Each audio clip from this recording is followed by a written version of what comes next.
C'est une espèce peu connue, menacée à l'état naturel et pourtant remarquable qui vient de faire son entrée au parc zoologique de Mulhouse. L'okapi, mi-girafe, mi-zèbre, qui ne vivait jusqu'alors que dans 3 autres zoos en France.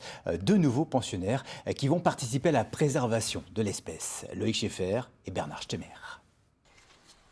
Aussi curieux que stressé, Dayo, l'un des 2 nouveaux okapis du zoo, s'habitue doucement à son nouveau chez lui et à l'équipe soignante. En une semaine, on voit déjà les progrès qui se font pas à pas. Là, tu penses que tu n'aurais pas pu justement venir plus près de la tête, lui faire ses les gratouillis Là j'ai essayé, il a soufflé, tu sais, Ouais. comme ça, là, fort.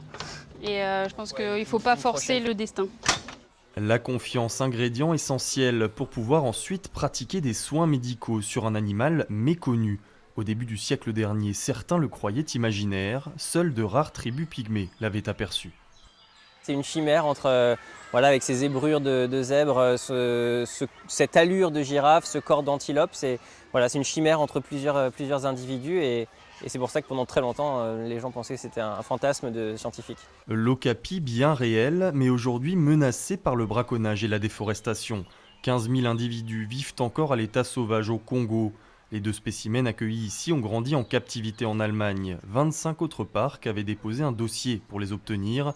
Mulhouse a été retenu pour sa philosophie axée sur la protection des espèces. C'est un lieu populaire où le grand public vient voir des animaux et découvre à travers ces animaux-là, à travers leur comportement naturel, ce qui est menacé dans la nature et comment eux-mêmes, nous, citoyens du monde, on peut et on doit agir pour lutter contre cette crise de la biodiversité.